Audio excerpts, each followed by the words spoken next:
welcome to Max Q. We are filming another episode. I'm excited to have Aaron Koopman here today, as well as my fabulous co-host, Ann Bly. Aaron is going to be tough to introduce because he's got quite the bio.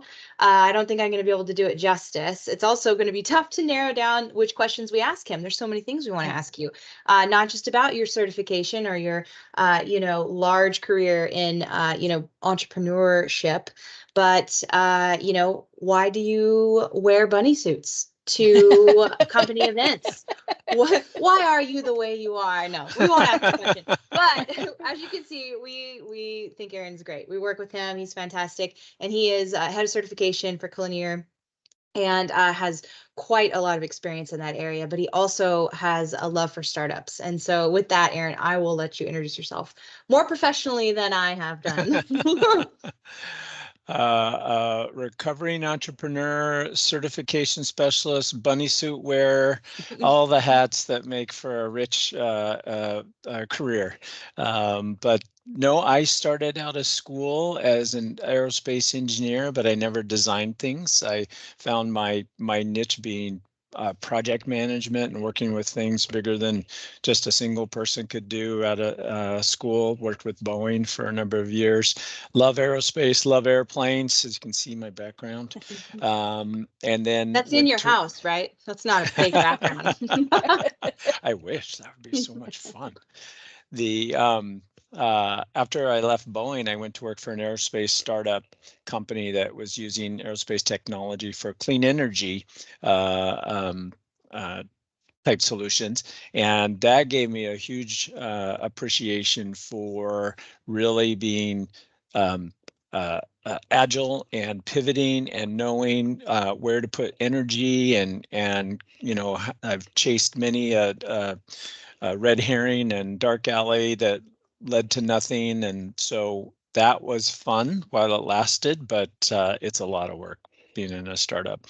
And once I left the startup, I went to work for Culinear, which I get to work with both large companies and startups. So I am having a blast. Like, I am very blessed in my career. And one of the reasons I wear bunny suits is because I just enjoy what I do.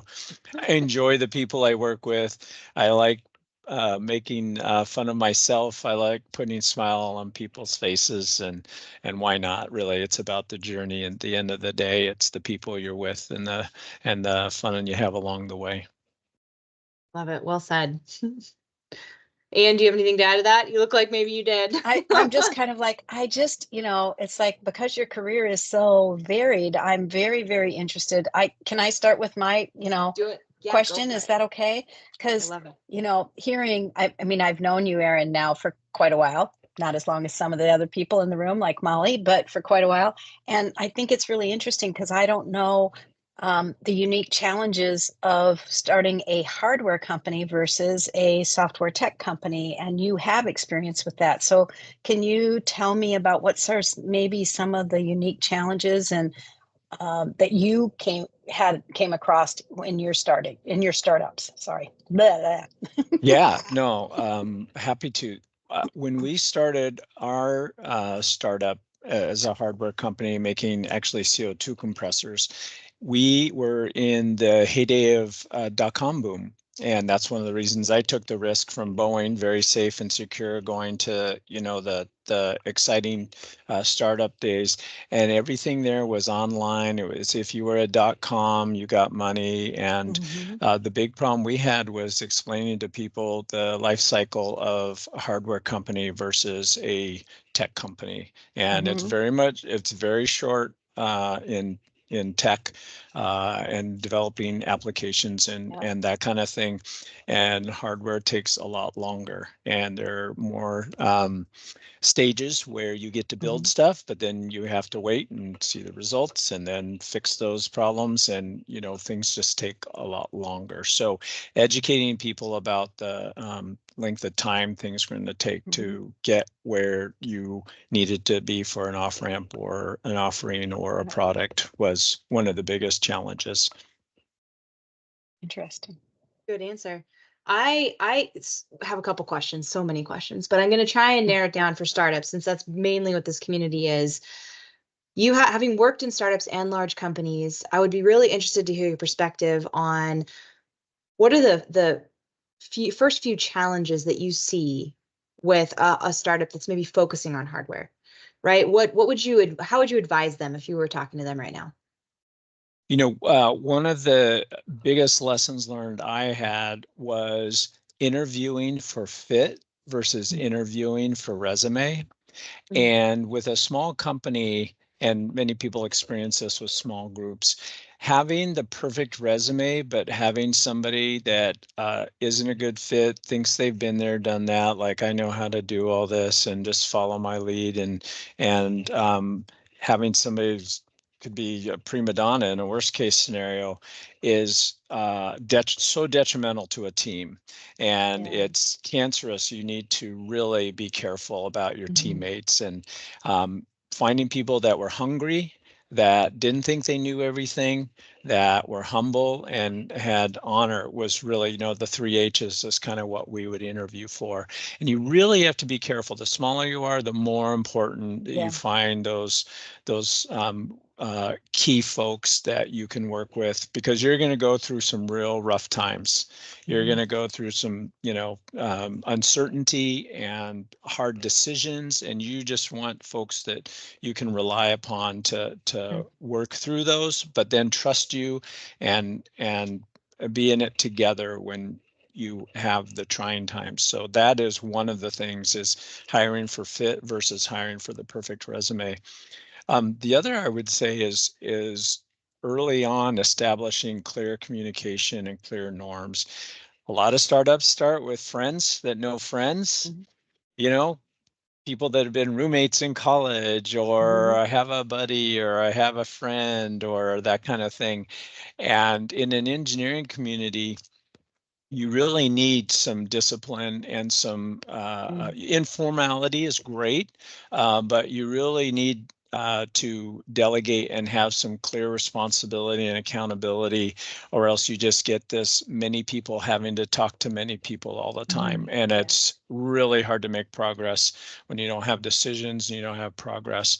So even small companies with due dates, things that need to be done, drawings need to be finished, tests need to be run, results need to be analyzed. There's a big need for that. So that's a big challenge that some startups don't appreciate properly. Everybody should get together and everybody should be in on every decision.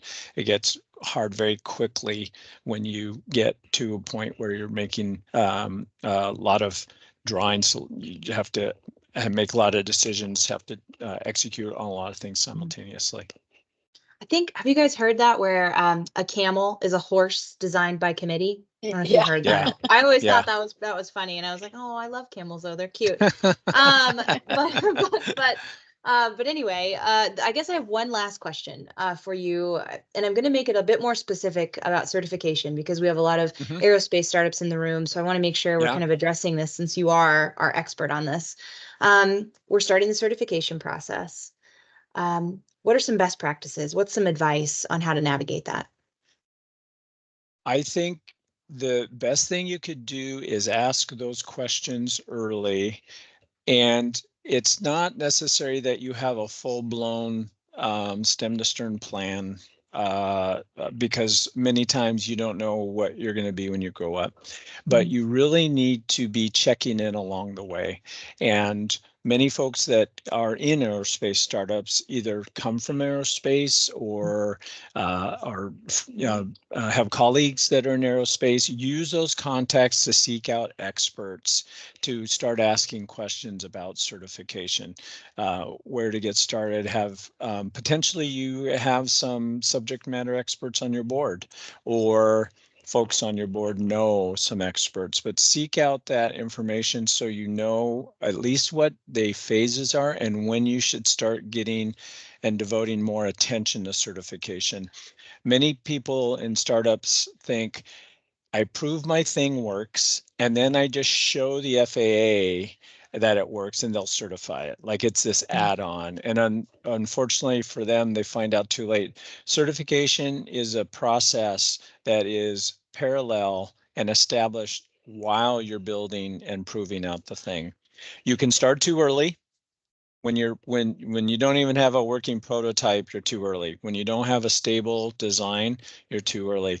But it's not too early to understand what the process is going to be and when you need to switch over. So get educated early, find out information early as cheaply as you can. You're bored, your friends, LinkedIn, podcasts. There's a lot of great free information out there on podcasts. So that would be my advice to startups on certification. Good answer. And do you have anything else you want to ask Aaron before we close out? I have my final question. Yes. Oh, yes. Which is always my favorite part of this. What book are you currently reading? Excellent question. I am reading a spy novel.